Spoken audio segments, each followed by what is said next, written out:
Hi, and it's Patty Soltis, and I'm here today with William McKissock from Schooley Mitchell, and we're going to talk a little bit more about expense management today. And William's going to be sharing some of his really helpful knowledge and expertise in a variety of areas in which expense management can happen. And William, what do you want to open with today, and what do you want to share with our listeners today? I want to say thank you, Patty, for giving me the opportunity to tell the viewers that watch these videos that what I do for a change. This is really nice. Today we've kind of agreed that I want to talk about the categories and kind of give you a breakdown as to what those categories are. And today we're going to talk about telecom, credit card processing, and shipping. So I can explain to the viewers what does that mean? What does that mean for Schooley Mitchell and really exactly what I'm saying? What does it mean? How does that affect a business that we're working with? So, one of the things that you and I have talked about in the past is the number of choices and options that an organization has to select in either telecom, credit card, or in shipping. Like how many do you guys have from Schooley Mitchell? Do you mean how many clients do we have? No, about how many options do you have? Oh, yeah, sorry, how many options we have? Well, there's credit card processing, there's shipping, there's telecom, there's waste, there's e-signature, and there's utilities. So those are the categories, the cost categories that we look at on behalf of our businesses. So there's a lot of categories, but I believe we're going to nail it down to just 3 this week, where I'm going to explain what each one is in relation to what is telecom, what is credit card processing, what is shipping, what does that mean in relation to what we do as expense reduction consultants?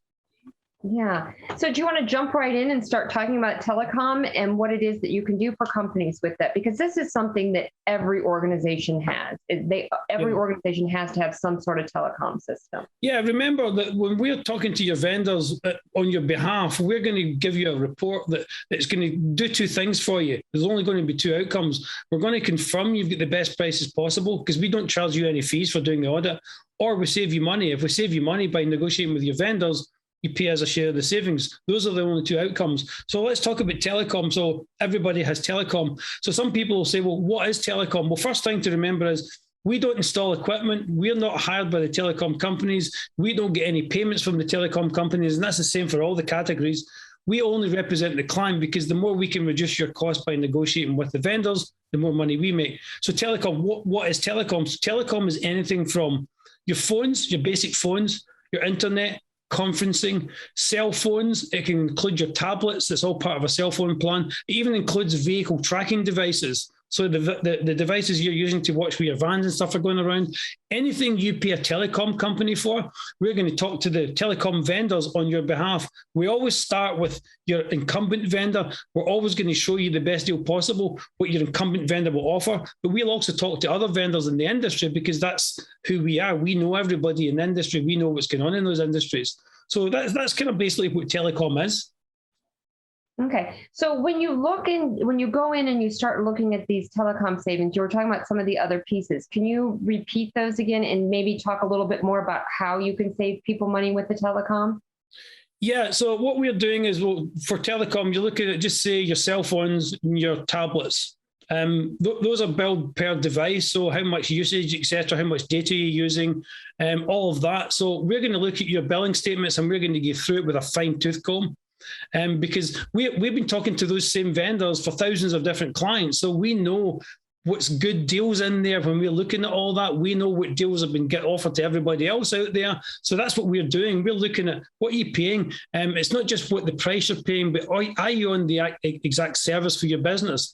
So that's important. We have to understand that you might be in the wrong plans. And we find that all the time. And with telecom, we also find people have been overcharged for stuff that they'd already cancelled. Like they've sold a building and are still being paid the telecom fees for that building. So the telecom companies are charging them, somebody getting charged twice.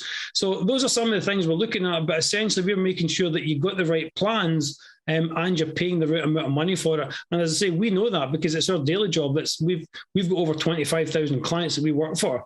So we do this every single day. We've got teams of analysts. That's all they do every single day. We don't do anything else. So that's a huge piece of valuable knowledge and information that we bring to our clients' tables. And that's telecom, one category.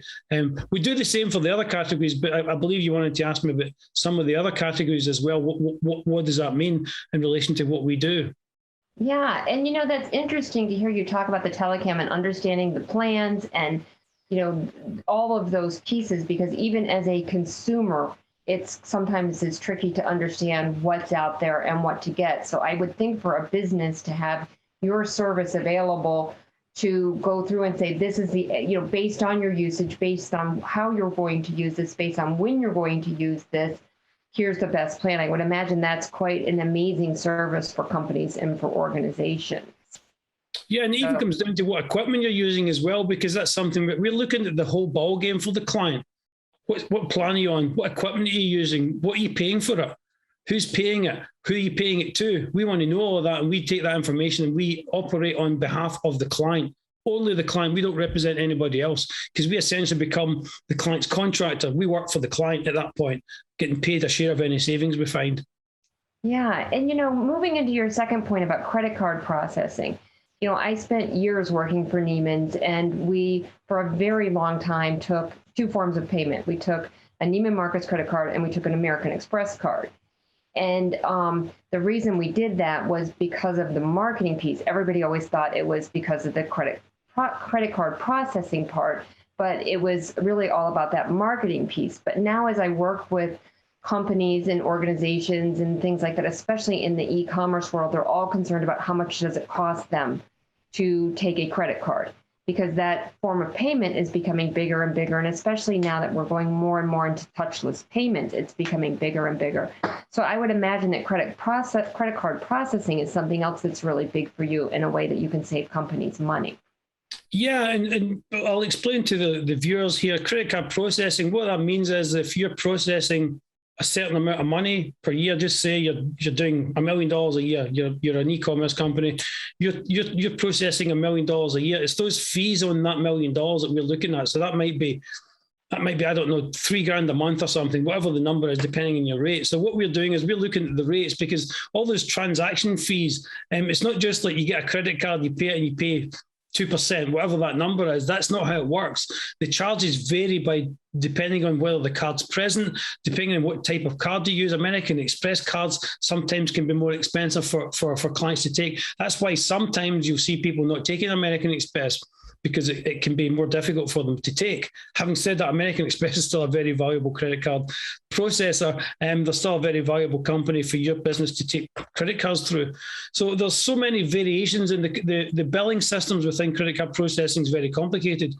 And as I say, even if you've got the best team in place that really knows that billing system and is able to negotiate really well with the credit card processors, you still don't know what everybody else is paying. And that's one of the things that I highlight time and time again, because we've got those thousands of clients, that you can be the best negotiator in the world for your single entity business, but you don't know what everybody else is paying. You don't know what rates have been offered to other people. You don't know what rates we've been able to negotiate, because that's what we do. We've got not so much on the shelf, but we can go to the credit card processors and say, we've got this type of client. We want that deal that we asked you about for the last client. And they agree, yeah, we'll give you that deal, because they know we're looking at everybody else. So not that we take clients away from their vendors. We always show the client what it looks like if they want to stay or if they want to switch, and then they decide. So the processors that work with us know that. And to be honest, almost every processor works with us, because we're all over the United States and Canada.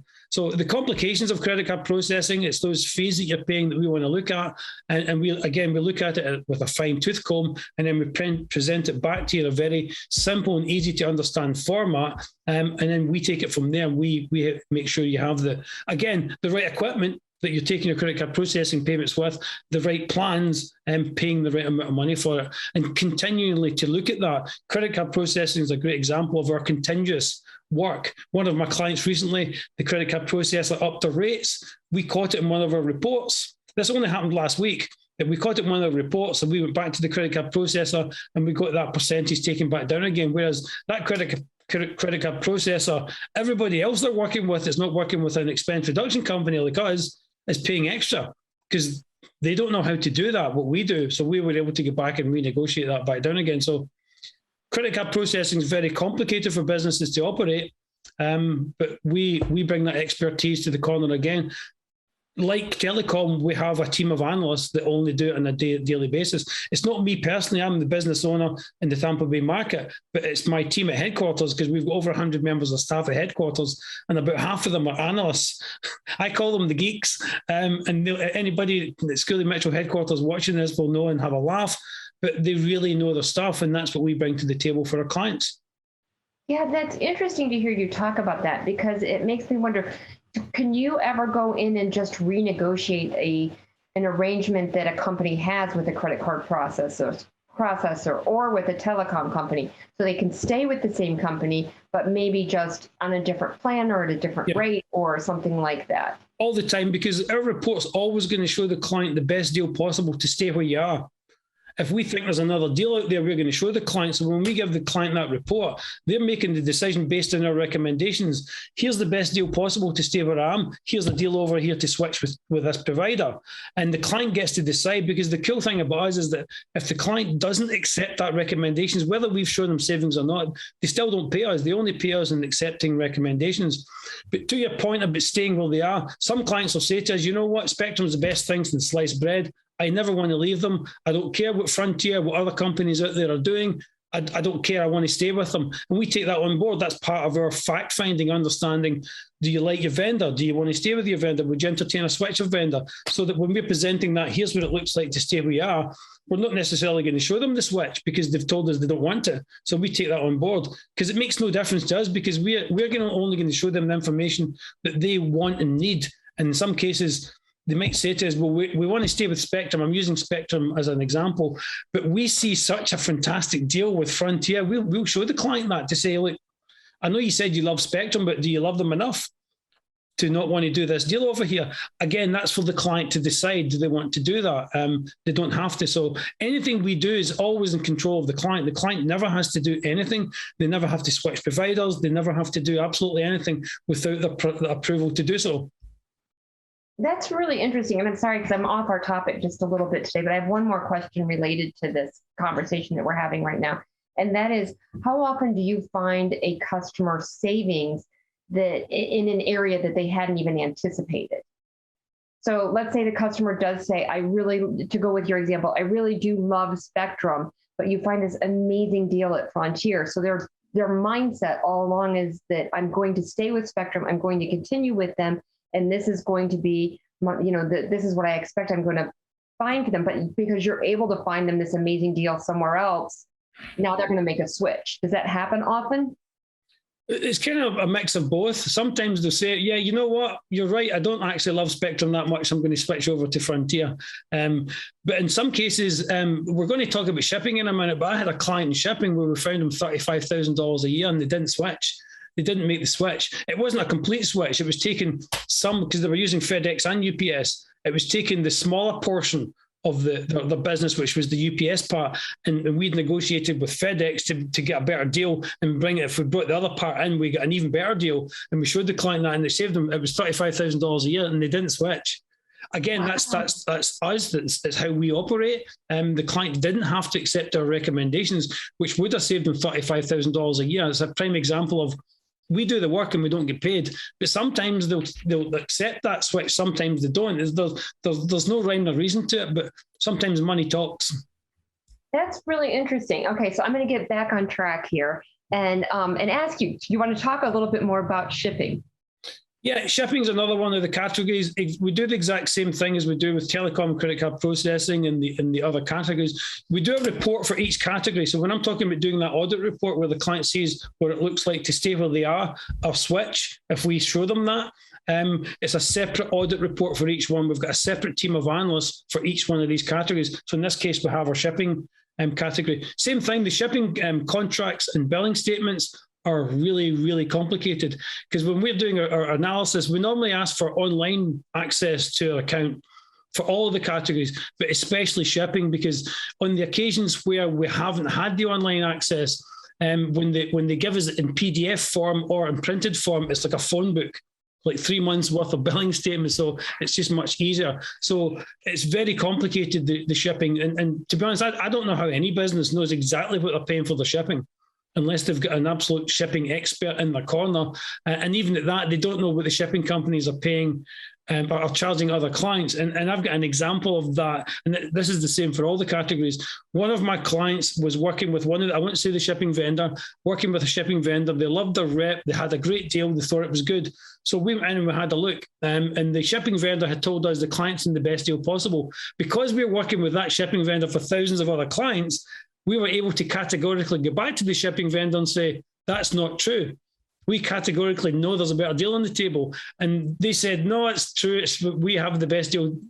Turns out they didn't. After 4 months of negotiating back and forth, that client's now saving $100,000 a year.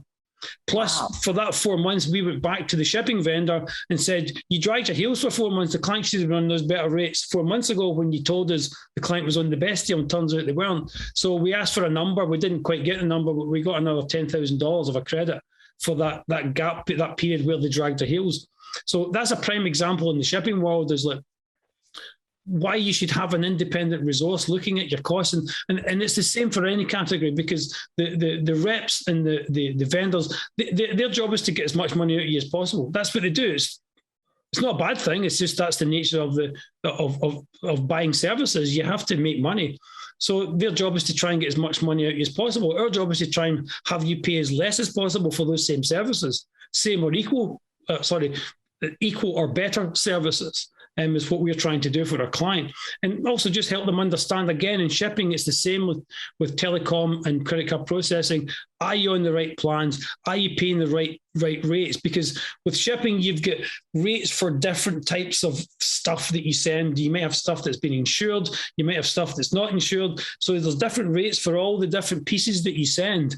And because of that, you're charged all these varied rates. So it's our job to make sure you're paying the right rates, and you'd be shocked at how many times we come in and we find clients are paying the wrong rates for the insured items. They're paying these wrong rates for all these different widgets they're sending. So it's our job to make sure they're getting these rates, because it's very complicated and you have to look at it very closely on an ongoing basis. And I have a question to ask you with the shipping piece. Do you typically, the customers that you serve in shipping, are they usually customers that are in the business to consumer areas? Are they in the business to business arena, the direct to consumer business? I mean, we've all read about the rise of e-commerce recently, but I was just kind of wondering, where you find most of your customers are inside that category. With shipping, it's mostly business to customer. We operate business to business ourselves, but like e-commerce, as you say, e-commerce is a big area. For example, I found a client $130,000 a year of saving with their shipping, and they ship their products to the consumer, the customer. So the majority of what we'll be looking at is the businesses who use the UPSs and the FedExes of the world to ship their products to the customers all over the country, all over, well, we can work in the United States or Canada. So it's mostly business to customer that we're looking at for a cost to the business, but we are business to business. We never work for the customer. We only work for the business. That's interesting because, as somebody who worked for a retailer for a very long time, whenever we were shipping something, the customer didn't look at it and say, oh, FedEx didn't deliver, or oh, UPS didn't deliver, or USPS didn't deliver. They looked at it and said the company didn't deliver. So this is something that is, from a customer experience standpoint as well, something that's really important to an organization. So it's going to hit multiple levels. Yeah, because the businesses, the contract is to make sure that the contractor they're using, UPS and FedEx as an example, to make sure they deliver what they're supposed to. And that's something we pick up on. We will, when we're doing our ongoing reports for shipping, we will show the client, here's all the missed addresses you had in the last 3 months, because we do 3-month quarterly reporting, getting paid in installments. So every client I have that's a shipping client, I've always got like a whole load of wrongly inputted addresses, etc., which costs the client money, because when the UPSs, the FedEx of the world see that, that's a problem for them. So they charge the client fees. It's the nature of the beast that wherever there's a fee to be charged, your vendors are going to charge a fee. It's how they make their money. I'm not saying it's a bad thing, as I say, but that's how they make their money. Yeah, and in that case, it's a double hit back to the e-commerce business, because not only are they getting charged by the shipping company for the incorrect address, but now their customers not getting their goods. Yes. So it's a double problem. We help with that. Because the customers themselves, they want to be getting the best service possible for the business that's selling them the products. So our job is to make sure that service they're using between the shipper, the client, so the customer and the client, to make sure that that's as smooth a process as possible. We're doing it for the business, but and I guess at the very back end of it, or the very front end of it, the customer who's buying our client services is going to get a better service because we've made their shipping providers more accountable. It's fascinating because every week that we get together and we talk, and this is our third session now, and we've got another one already scheduled for next week, but every week that we get together and we talk, you share something new and something different and how you're saving the customer money, not only in like telecom, credit card processing and shipping, but in other ways as well when you fix these systems. So I love learning about this. I love learning more about what you do and how you're saving companies so much money and time as well. And it's just fascinating. And like I said, I can't wait to come back next week and have our next conversation about this. It's so interesting. So I want to thank everybody for coming. Mostly a big thank you to William for sharing your knowledge and your expertise with all of us. And I'm now going to throw it to Tanya for traffic.